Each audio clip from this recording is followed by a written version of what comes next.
From the New York City area, welcome to the Badass Counseling Show, where the master badass himself, Sven Erlandson, takes you deep and gives balm for the soul, baby.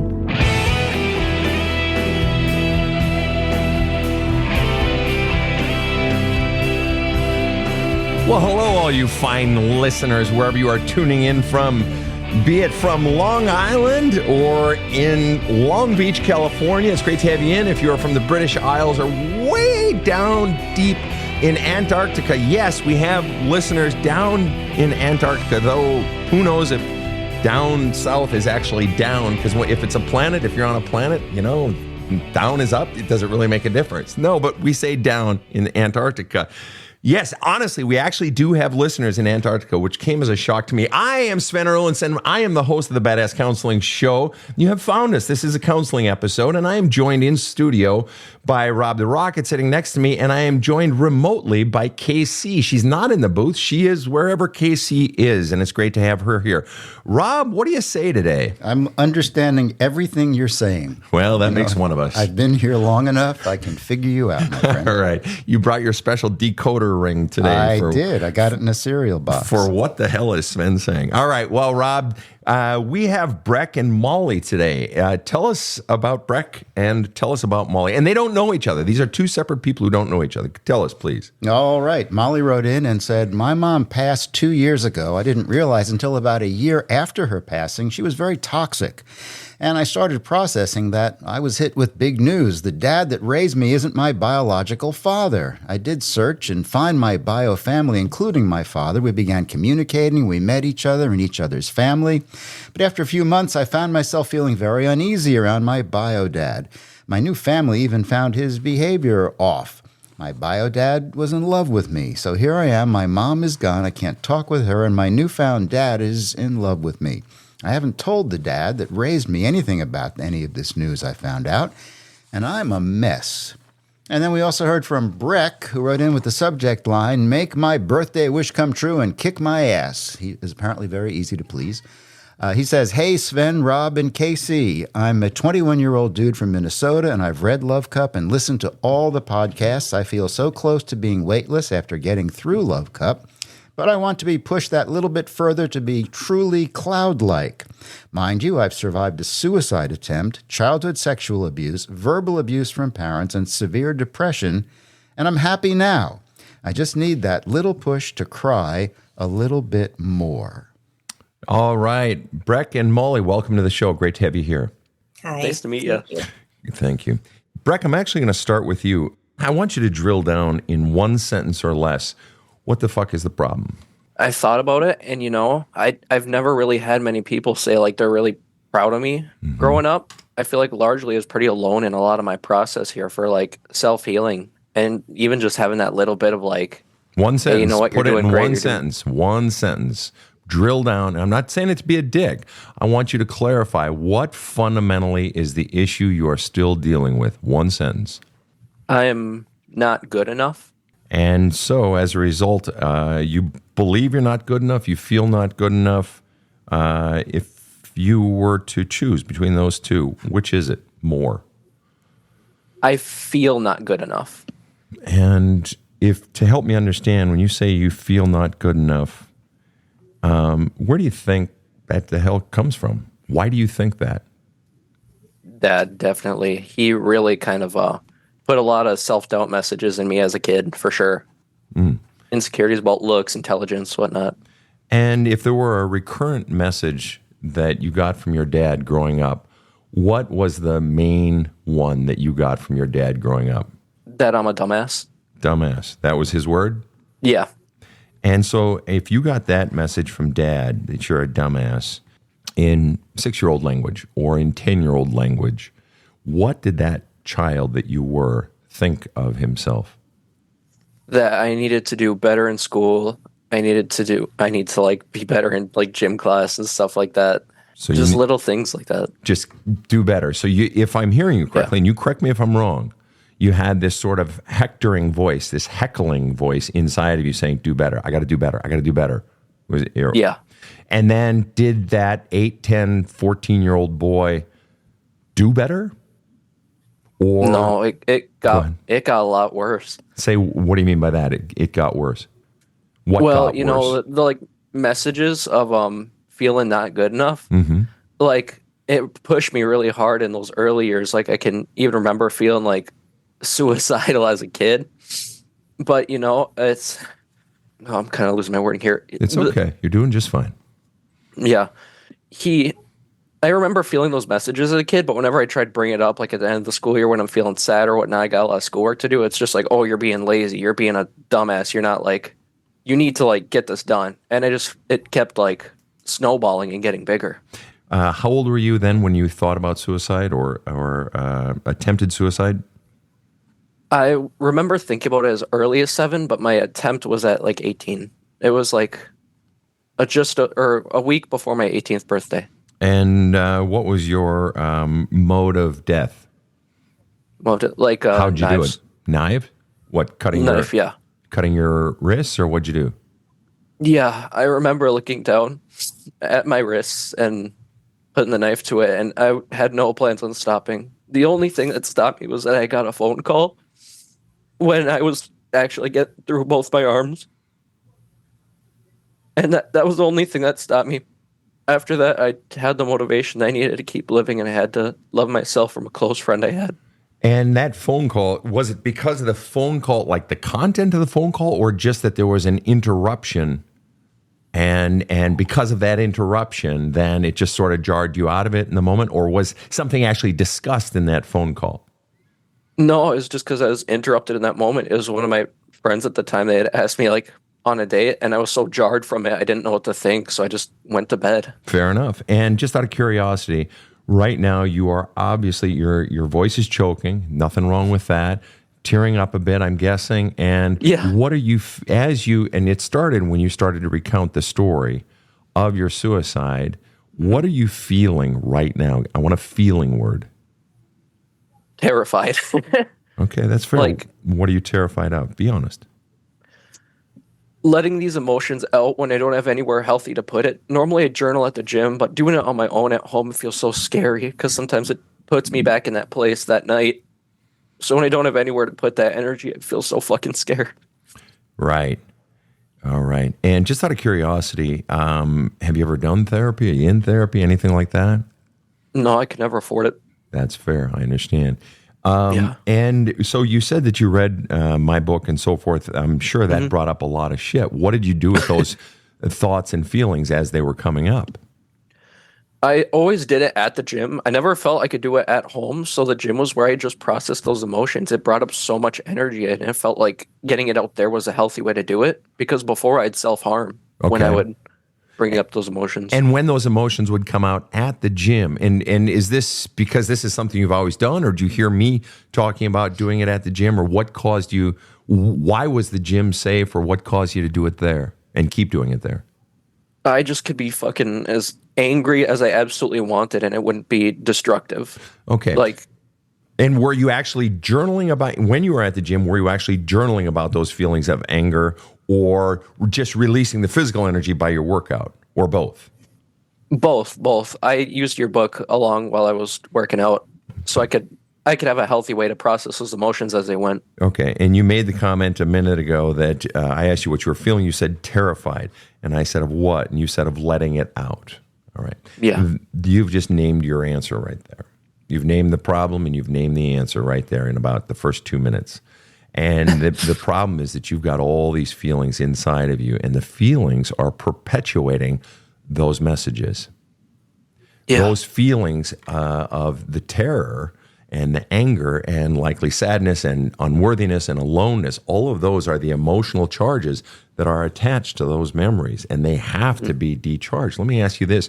Over the course of doing the book and the exercise in the book, and over the course of doing the journaling that you do at the gym, did you recognize, not necessarily just in the moment, but did you recognize a decrease in sort of pent-up energy or negative feelings over time? Not just in the moment. In the moment, yeah, you get the quick release, but that doesn't necessarily mean there's a overall decrease in the negative energy, the feelings, the negative thoughts, and so forth inside of you. Did you recognize a decrease over time, or is it still pretty much the same? Definitely a decrease over time.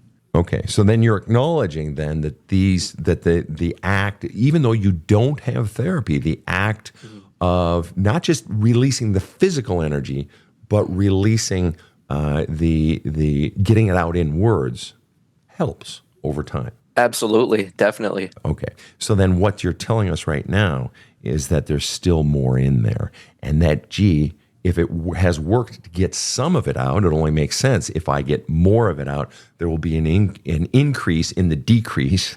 There'll be a greater decrease in the negativity and the negative feelings inside of me. But what's one last piece before I flip over to Molly, and that is that you talked about just now, just in the little bit that you said. You said, I'm at the gym and all this fucking anger is coming up. Isn't it fascinating that you started talking about it and your suicide attempt, and you started talking about it, and I asked you, what are you feeling? And you said, terrified. Now, you're having the physical reaction of crying. Your voice is quavering. You can't even control it, right? So this is an involuntary response, that the feelings have become so big that it's causing your eyes to tear, and it's causing the muscles in your throat to basically change and be out of control. None of that is bad. That's good. That's good. Okay. But that's how much feeling is in there. But what's fascinating, the tears generally indicate what? Stress or sadness, right? And you use the word terrified, but then you said, when you get to the gym and you're working out, it's anger. Mm-hmm. Anger. Isn't it fascinating? Terrified and anger. Would it be, so let me ask you then, off the top of your head, just, you could change your mind in 2 minutes or 5 days. Of the three feelings you just mentioned, terrified, and your eyes seem to indicate some measure of sadness, but maybe not, and anger. So anger, terrified, and sadness. What of those three would you say is the biggest feeling that you have inside of you when you think about all this fucking shit from your past?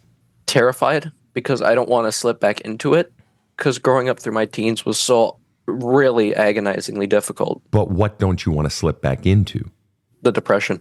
And the sadness. The sadness. So then wouldn't it seem then that the bigger feeling is the sadness?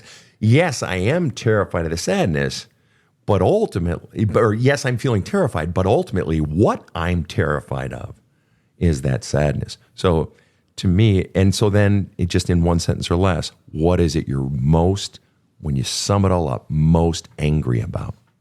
That I didn't get the love I needed as a kid. And I didn't get those I loved you and I'm proud of you. Yeah, and there goes the voice again. And that's how powerful those feelings are inside of you. That's how much terror, sadness, anger, and whatever else is inside of you. You got so much in there to flush out.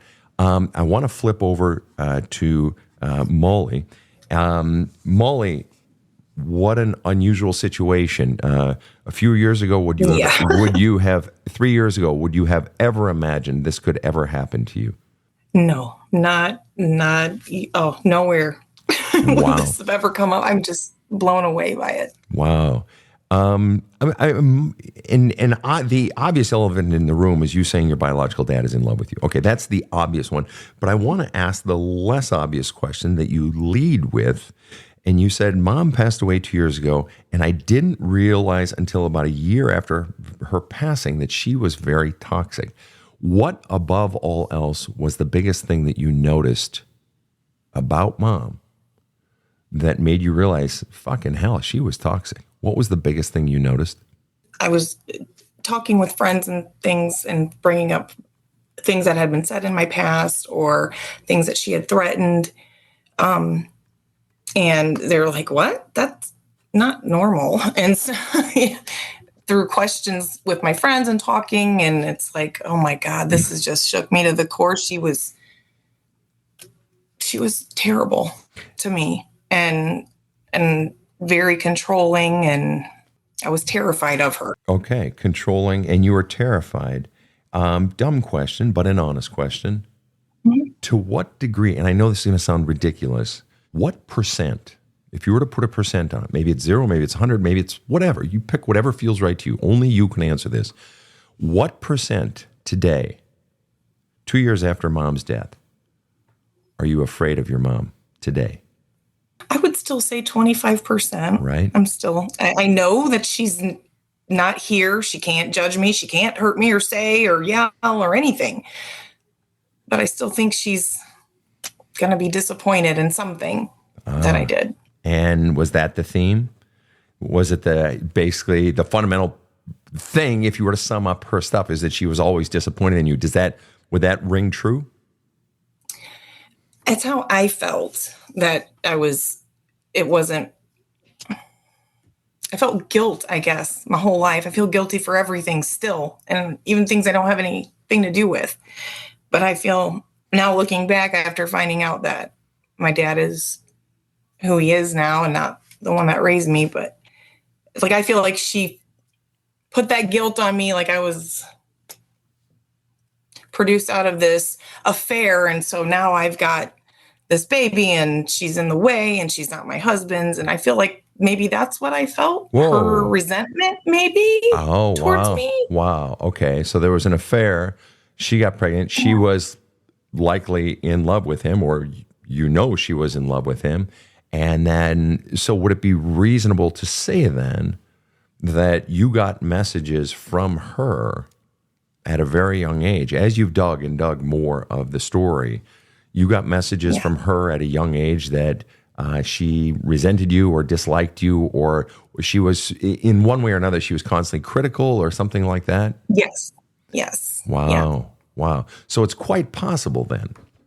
It's quite possible that since the day you were smaller than the tip of my pen, since the day you were just some cells inside of her uterus, the day she found out she was pregnant with you, it's possible that she has resented you since the day you were smaller than the tip of a pen.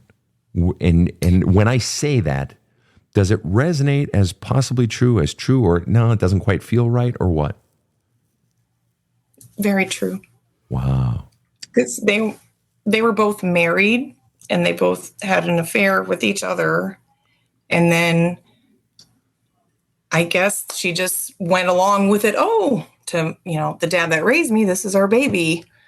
That's the only thing I can get from it, because I can't ask her and talk to her about it. And I don't want to ask my dad that raised me, because he too has cancer. And I don't want to do that to him. So just so I'm clear, and I totally understand, that's okay. The choice you made is okay. Okay. Mm-hmm. But what's fascinating, you got to admit, it's a little fascinating that you are in anguish over all of this over your mom, let alone your bio dad, in anguish over that.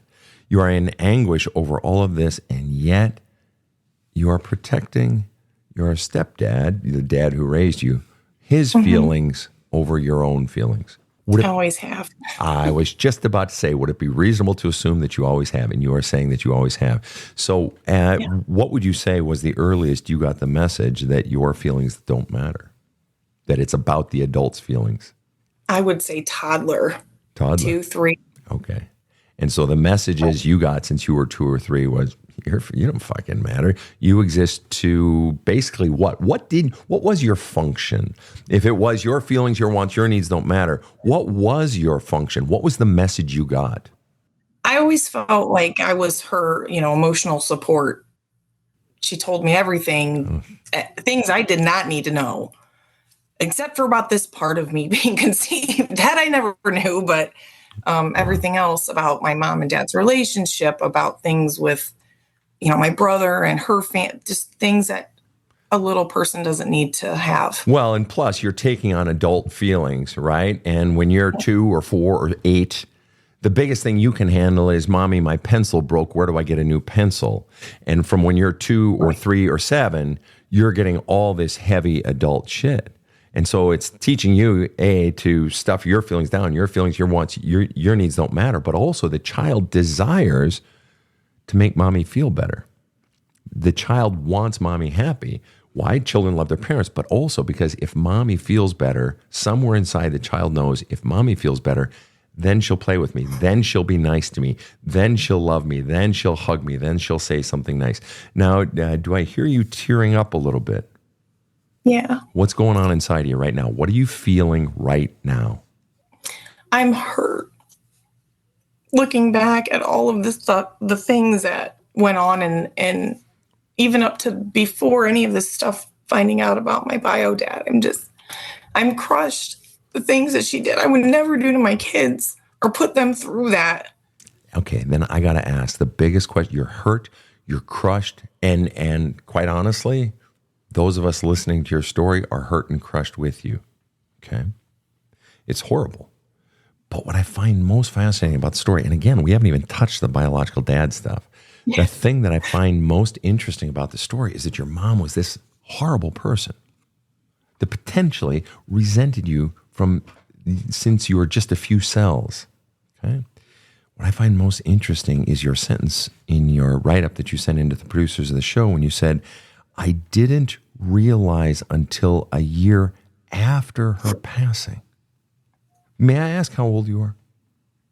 43. So you're 43 years old. So Mom passed away 2 years ago. I lived for 41 years and never saw how toxic my mom was. And yet now when you tell the story, she was profoundly toxic, resentful, committing what I call emotional incest, of using you as her sort of, as I write in an article on my website, using you as sort of her emotional tampon, bleeding all over the child emotionally. Yeah.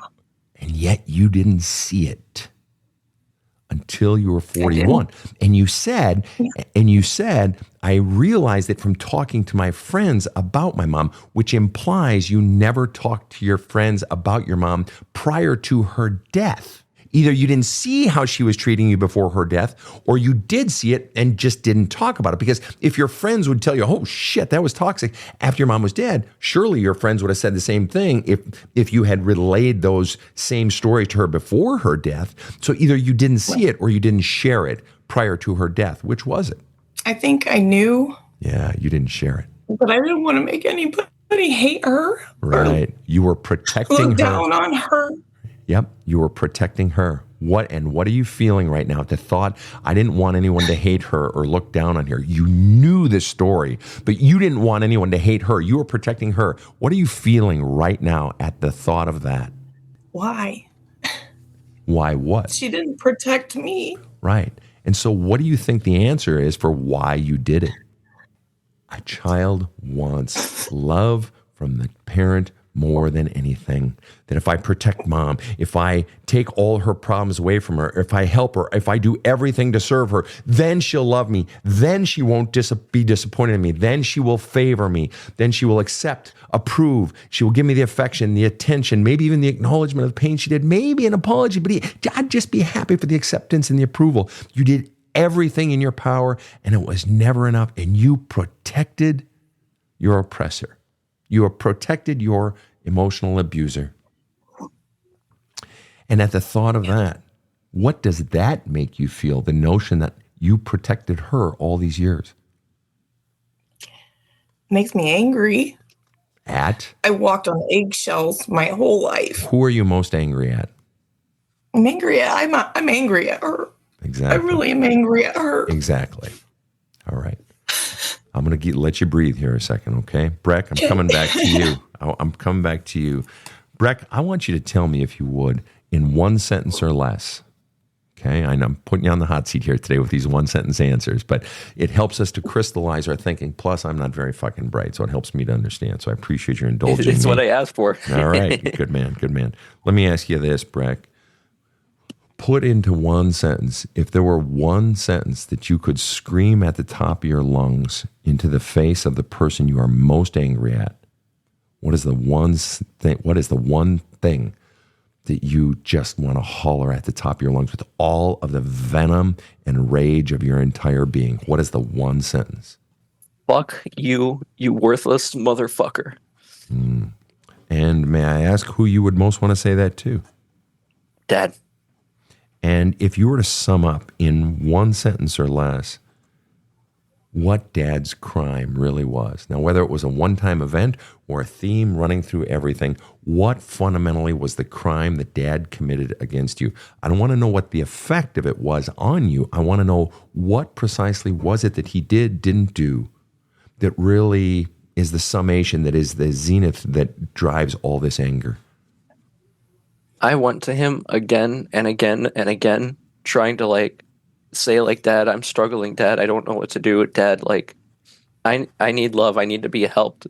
And every single time without fail, I was just like made to feel worthless every single time, even when I was like in inpatient care. I remember like the phone call I got to call family. I was so excited to like hear my family's voice, and the only thing it was just Dad screaming at me. Oh God. You know, Sven, after bringing up the like suicide attempt, I remember it wasn't just knives I had used to like cut up my wrist, but I remember using my own like thumbnail, pushing in there, because I was talking to myself saying, if I'm gonna go, it has to be by my will. Wow. Somebody was fucking angry and driven. Yeah. Wow. And what is the thought of that? Your own thumbnail into your skin to make yourself bleed. What do you think of that? What do you think is the relevance, this weight of that? I feel heartbroken for me at that time. Like how I could feel that way, because like I don't believe I had done really anything that terribly wrong at that point. Right. I don't feel like I deserve to feel that way. And yet, if you were thinking about suicide at age 7, it's reasonable to assume you had been getting message of your worthlessness at least by age 7. But if you're at the point where you're thinking about killing yourself for it, that means it didn't just happen one day and the next day it's like, hey, I want to fucking kill myself. No. It had been building up. Would that be a reasonable statement? Absolutely. And so those times I ended up in inpatient and outpatient care were times I was saying, I think I might take my life if I don't get help. But you weren't in inpatient and outpatient care at age 7. That came later, right? But what I'm talking about is even prior to age 7, you were made to feel worthless to the point where by age 7 you're thinking about killing yourself. And would it be reasonable to assume then that maybe it's not. Let me ask you, have you ever in your life hated yourself? Absolutely. There was when I wanted to die, I hated myself 100%. And were you hating yourself? And so that's at 18, you hated yourself 100%. Did you also, when you were thinking about just killing yourself at age 7, did you hate yourself then at all, or had that not registered yet? I think I did. I think I didn't like myself maybe close to like 10, 15% at that point. And what's your level of self-hatred today, if any? 5, 10. Okay. Less maybe. Okay. We're going to come right back to this conversation right after this short break. You know, I've read so many self-help books, and I always get something good out of them. But when I dove into There's a Hole in My Love Cup, well, it changed me. I cannot recommend this book highly enough. My copy is very dog-eared and highlighted. Thanks, Sven, for writing it. I love There's a Hole in My Love Cup, and believe you will also. Order your copy at badasscounseling.com. This show provides soul counseling intended to entertain and inform and is not medical advice.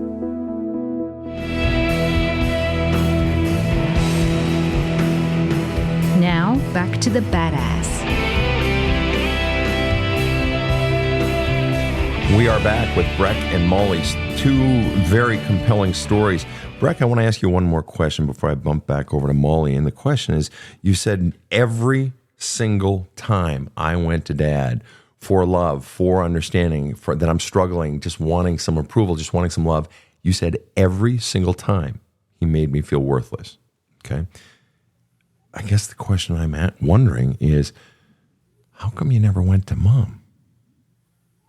I'm not saying you're bad for going to Dad. I just want to know, because you'd think, and there's no right or wrong answer, you'd think that if I keep getting hammered by someone, I'd go to the other parent. Very often in some families, there's a good parent, bad parent, good cop, bad cop, and there's the bad cop, and then the other parent consoles you, oh, I got you, Billy, I'll take care of you. Why didn't you go to Mom? And I'm not schooling you, I'm just curious. I think maybe in my early younger years, like 5, 6, 7, maybe she was pretty good about it. But I think over time, like as my emotional needs got bigger, she just couldn't like be as there for me. Like when I would talk to her about my problems, she just couldn't be there. And also she would reinforce those messages sometimes too of my father. Oh, she reinforced it. Wow, thanks. Or permitted, reinforced it, let it happen. Sure. I do remember sometimes when I'd be getting screamed at by dad and just looking at mom and she just didn't have anything to say. Okay. And so just out of curiosity, you had mentioned you're from Minnesota. I grew up in Minnesota, and I know that a lot of cop cars in Minnesota still do. I know they once all did, or most of them did. I'm of the belief that pretty much everyone knows, though, that most cop cars at one point or another, or still today, have those words written on the side of the cop car that say to blank and to blank. To protect and to serve. To protect and to serve. And, we can almost distill parenting down to those two same principles: to serve your kids and prepare them for adulthood, but to protect them. In the old days, it was protect them from the bears and the wolves outside the door. Protect your, 13-year-old girls from 13-year-old boys, though some would say nowadays that that's inverted. But the point is to protect your kid. Okay. So under your own roof, you've got two parents, and one is just all over your shit. All this stuff going on, verbal abuse and so forth, and your mom didn't protect you. Was she being verbally abused by your dad as well? Yeah. Okay. And would it be reasonable to assume that when you were a child, your mother had more power than you did? Absolutely. Absolutely. And she didn't get you out of there? No. So your mother failed at job number one. Actually, technically, she didn't even fail. Mm-hmm. If you're a runner in the 100-meter dash in the Olympics and you place 17th, you don't even make it to the finals. Mm-hmm. You tried. You trained your whole life, and you didn't do it. Every one of us still admires the fuck out of you, but you failed, right? You didn't. If your goal was to get gold, you failed. But the person who was a world-class sprinter that chose not to train for the Olympics this year because, there's family emergencies, that person didn't fail in their quest to win an Olympic gold because they didn't try. And that's okay. Nothing wrong with that. Your mother didn't try. It's not even that she failed to protect you. She didn't try. Underlying message, I don't give a shit. Your mother chose to stay in a relationship because she was getting something out of that relationship, even if it meant my child, who sprung from my womb. Even if my child is being abused, fuck it. Sorry, I'm staying. What would you say the reason is that your mother stayed in that relationship? In one sentence or less. She was treated terribly as a kid too. I know for a fact. Why did she stay in? What's the payoff? Or what's the fear? If she leaves, what? People will think ill of her? Or if she stays in, she gets taken care of financially? What are we talking about here? I think part of it was like staying in the relationship because my mom's from Mexico and she had like that expired visa. So like dad was the sole breadwinner as a kid. And so she stayed in to keep her citizenship and be provided for. That, and probably for the love he was giving her from time to time. So her interest trumped the interest and the protection of the child. Am I hearing you correctly? Yes, absolutely. It's funny we bring this topic up too because my mom actually ended up cheating on my dad when my dad started getting even worse with his stuff. Oh, so mom cheated. She needed an escape.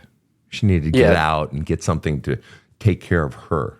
This was around when I was 18, yes. Yeah, okay. So, but she did something to escape. Guess who couldn't escape? Me.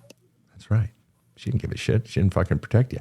Just out of curiosity, if you see someone, if you're walking down the street and there's something happening across the street, and let's say two people are beating up a 15-year-old kid, and then there are two other large men standing by watching who aren't part of the two beating him up.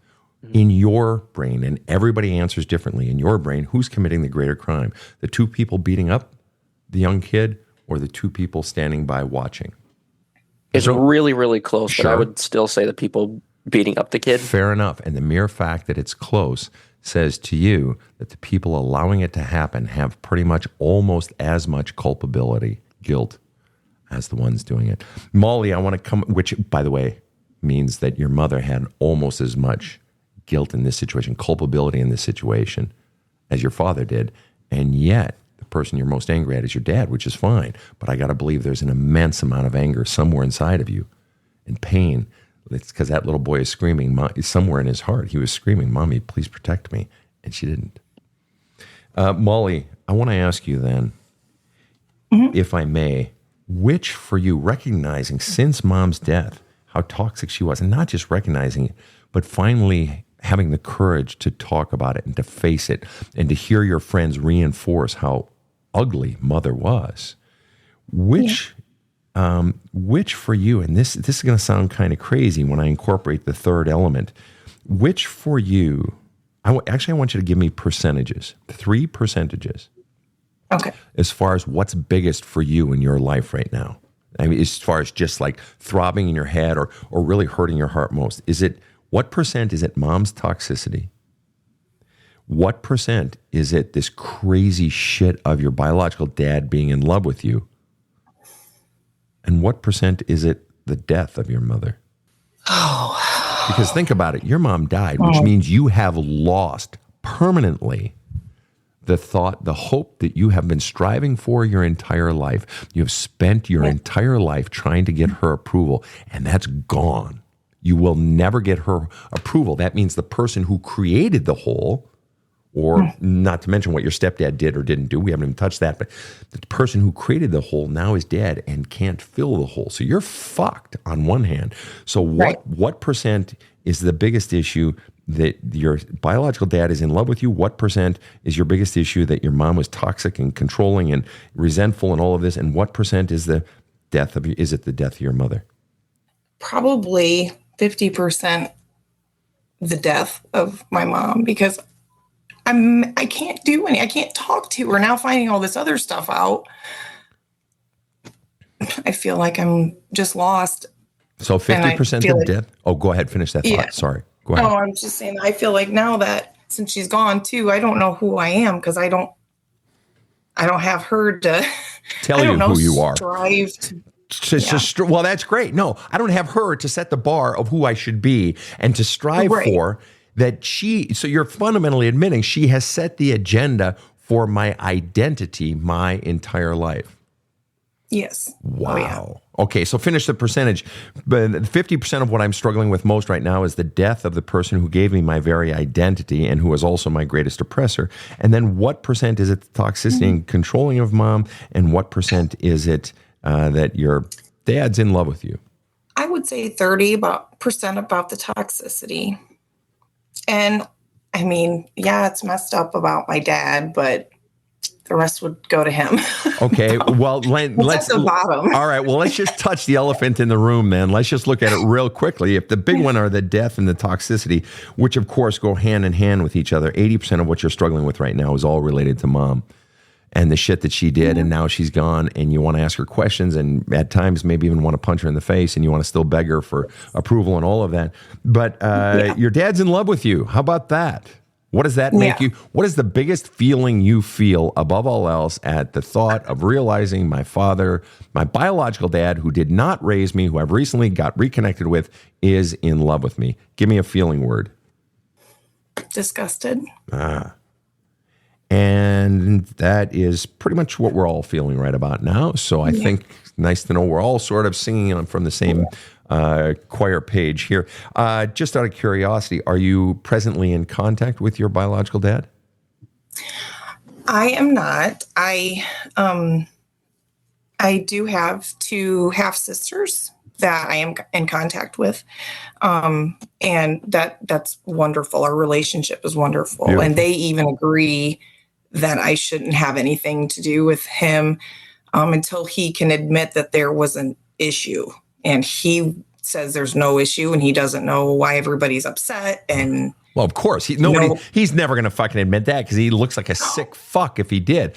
Okay, and let me ask you then, I mean, how cool that at least they're willing to acknowledge their own biological father is kind of fucking nasty in that, and that they even saw it. Okay, so then what fundamentally needs resolution for you inside of you regarding the fact that your biological dad is in love with you, you're disgusted, and you have no contact? What is unresolved?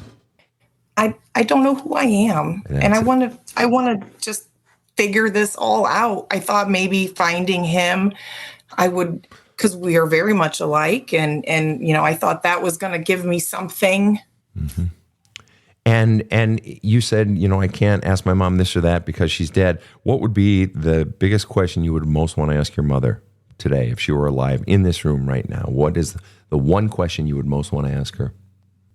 Why did she put me in that position my whole life to be her emotional support person? Why would she put that on me and put me in situations that I should have never been in?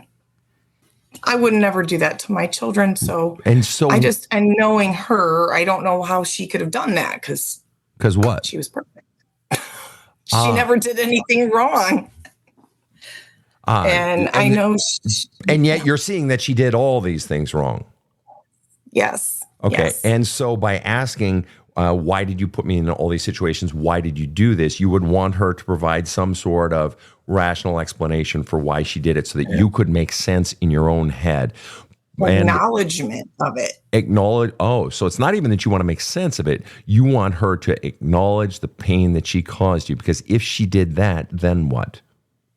She would come down to my level and not be up here and acknowledge that she messed up and she's human. And then she acknowledged that and came down to your level, then what? And you should be listening right now, Breck, because this relates to you. She would hug me and tell me she loved me. She would hug you and tell you that she loved you. And if she hugged you and told you that she loved you, then what? I would feel seen. I want her to see me and seen what was going on that shouldn't have been going on, and that I want her to feel sorry for it. Right. To see you, to see your feelings, to see you for who you really are, and then to help you become whoever you really are. And if you felt seen by your mother, just like if Breck finally felt seen by his father and his mother, if you felt seen by your mother, then what would you feel? Complete. And if you felt complete, what would that feel like? Help me understand. I would actually be happy, I think. I always feel like there's a hole there. And that would fill the hole. And if the hole were filled, and if you felt complete, then what? You're 43 years old, then what? I could figure out what I want to do with the rest of my life. There you go. I've spent the past 20 years, I chose to be a nurse because she never got to, because she got pregnant with me. So I did that. And I don't want to do it. I don't want to be a nurse anymore. I want to do something for me. And you were doing it for her, so to speak, so that what? She would feel like she had lived her life. She'd be proud of me. She was so proud. And that had to have felt good. Yeah. Yeah. You've been waiting your whole life for your mom to see you, to acknowledge you, because then you would be complete, and then you could begin your life. Because then you'd be happy. Then you'd have peace. I'd know I'm accepted. I'm approved. I am good. My mother, her countenance, her face looks upon me glowingly, and then I can begin. So what's happening now at 43 is you're having to grieve what wasn't. You're having to flush out all of the feelings of pain, but also rage, hatred, anger, sadness, disappointment, betrayal, frustration, all of those feelings. And underneath there, you've heard me describe this on other shows and so forth. It's like in winter, in the fall now, as fall goes on, all the leaves fall off the tree. And then the snow comes, and the mud and the dirt and the ice. And so then in March, in April, what do? We rake all that. We especially rake it off of our gardens. That pack of the leaves and the snow and all that. And what happens? The tulips and the jonquils and the daffodils and the lily of the valley and the peonies, they all grow up effortlessly.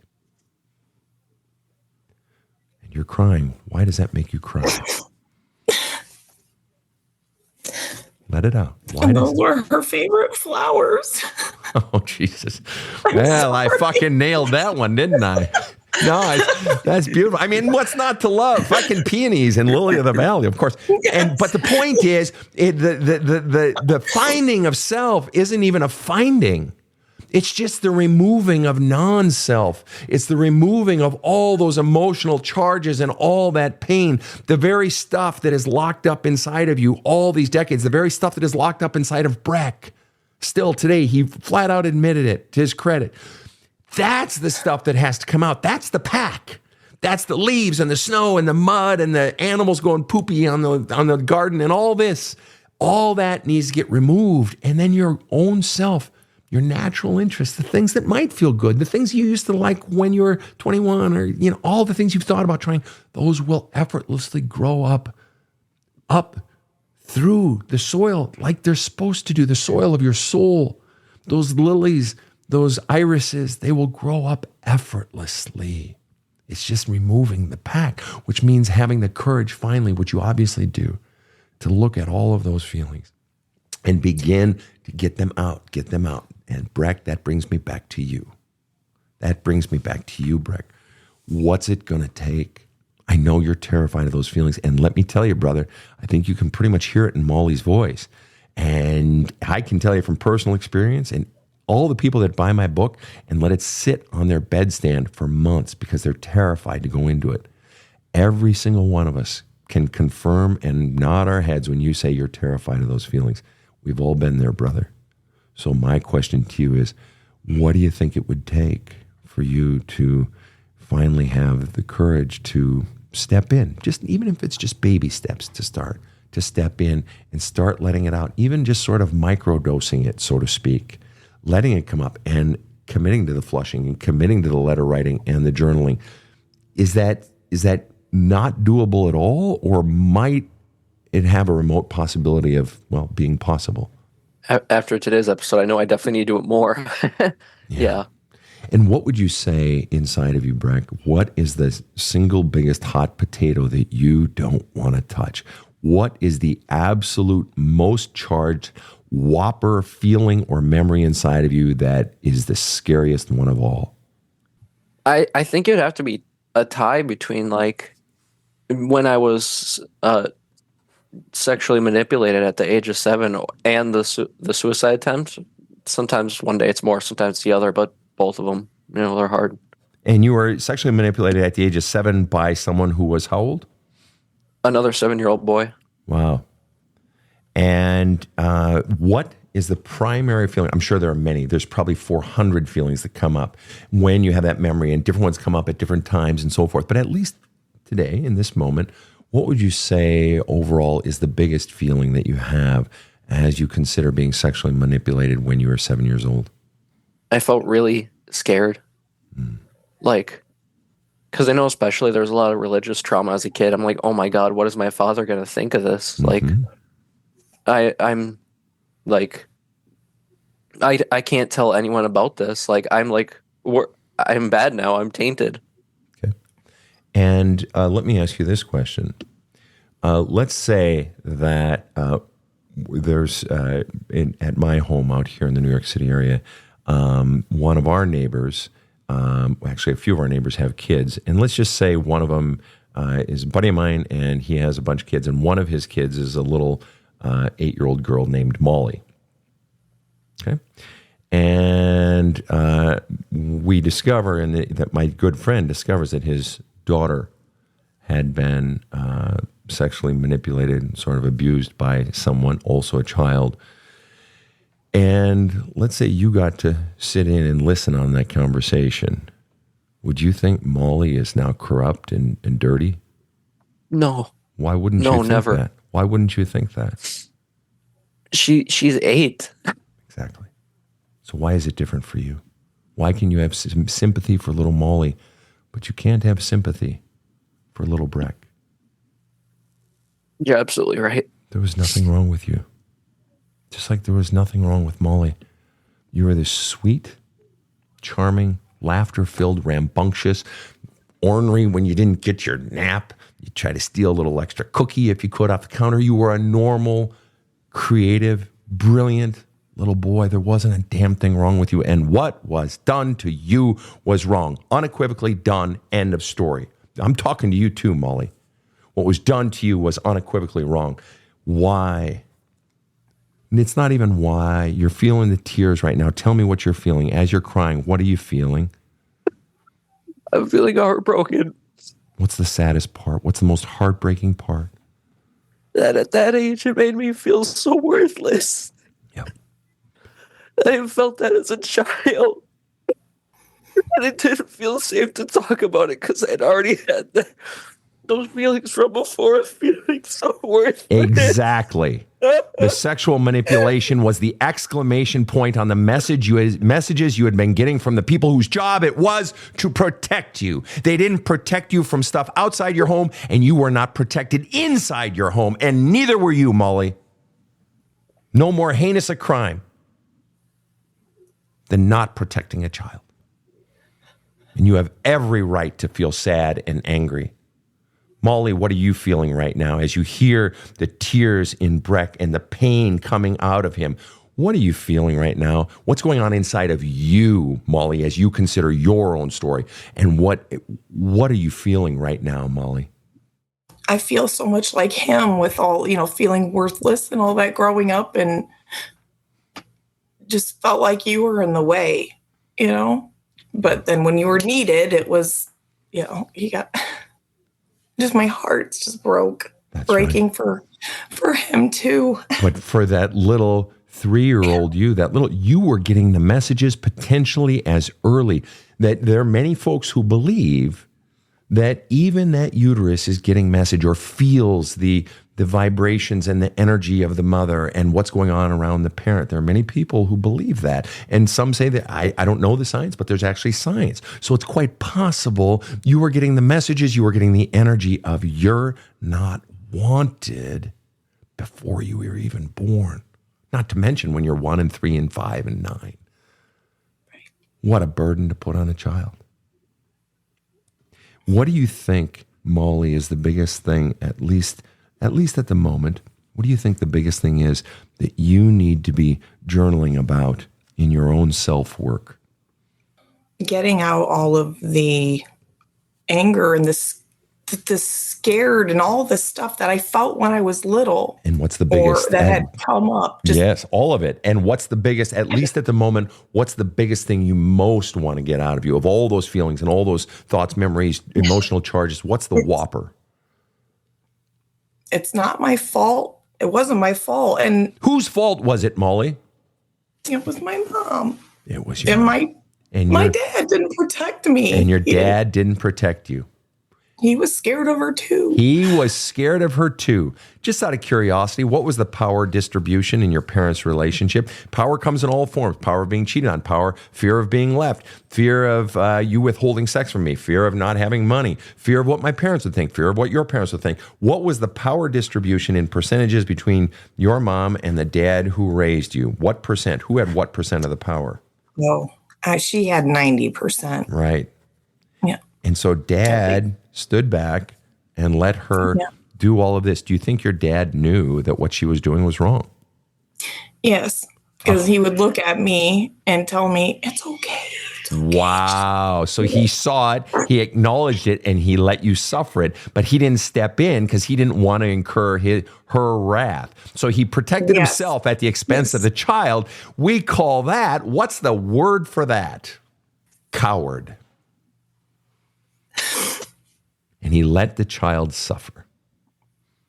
Breck, what are you feeling right now? I feel so bad for her. And what do you feel for you? What's going on inside of you? As you think about all this and some of this has come out, give me a feeling word. Be honest. What are you feeling? A little intimidated, to be honest, of how much more I got to do. Intimidated? When you mentioned, my mom and then going even more into what I felt as a kid, it's I realize how much more I got. Yeah. But here's the thing, Breck. Here's the thing. It doesn't have to take forever. In fact, what sometimes makes it worse is drawing it out and drawing it out and drawing it out and drawing it out and drawing it out. But a lot of times if we go deep into it, and it's fucking hard as shit. When you go deep, it's oh man, you better, sort of grab yourself, and squeeze hard and, and sort of, You got to pin your ears back and stick out your chest. It takes a lot of courage, but the deeper you go in, the faster the healing comes. But it requires the courage to do it and to face it. And so what you're fundamentally having to choose from right now, Breck, not necessarily right this exact second, but you're having to choose between the fear, to use your words, intimidated, terrified, all right? Those words that are keeping you from doing the healing, right? And going deep into it. You're having to choose between, do I choose the fear or do I choose trust? And it's like, well, trust, what the fuck does trust have to do with it? Trust that no matter what happens, I'll be okay. That I'll if I need to, if I just need to do it in baby steps and then get out and go take a walk or get out of it, fine. But I'm going to do it in baby steps, but I'll be okay. And to some degree, that's where courage comes from, and a little bit of self-soothing. I'm going to be okay. I'm going to be okay. But and the deeper, and training yourself to go in deeper and deeper and deeper, and it doesn't have to take forever. So having had this conversation, that book, There's a Hole in My Love Cup, that's going to read completely differently for you now. And you're going to be really challenged because you're going to hear my fucking voice in your head saying, come on, kid, let's go, you can do it. But it's the willingness to go deeper. But of course you're intimidated, and it is scary. And there is a lot of stuff there. But I'm telling you, Breck, it doesn't have to take forever. You just got to have the courage to go into it. And I know you got courage. You wouldn't come on my fucking show if you didn't have it. But you got to have the courage to go into it. Now, Molly, what's the biggest feeling that you are feeling right now? I'm ready. I actually feel encouraged to get down to it. I'm tired of feeling this way. Tired of feeling this way. You know what? And I talk about that in the book. I talk about the fuck it point. And the fuck it point where I'm just sick of it. I'm sick of this shit. Where the pain of how I've been is so fucking bad, I don't even care anymore. I want to do whatever the hell I got to do. I know I don't even care anymore. I just want to do it. I'm so sick of that I'm ready to face whatever is ahead. Does that sound accurate? Absolutely. Breck, are you at that point yet, Breck, or maybe not quite? Oh God, yeah, that's entirely why I came on the show, because I knew you'd be able to kick my ass and find something further. Well, I'm glad I succeeded. Nothing like a good ass kicking, right? Yeah, and lovingly with a velvet boot up your ass, not just a boot, but a velvet one. You guys, I want to thank you so much for coming on the show. I hope you'll stick around after the show for a little bit of overtime. Thank you. I want to thank you so much for coming on the show. You guys have been amazing and fascinating.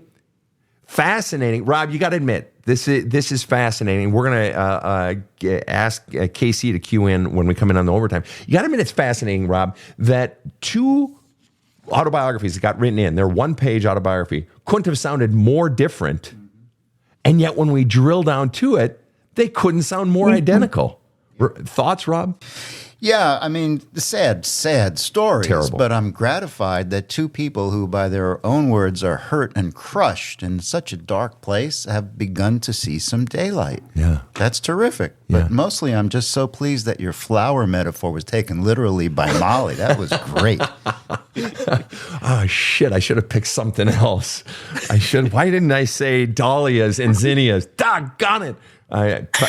Anyway, yes, it has been great having you guys on the show, and just so that we're crystal clear on what Rob just said, that there's some daylight. You talked about feeling encouraged, Molly. You have to understand that daylight, that feeling encouraged, that Breck, is feeling like something cracked open.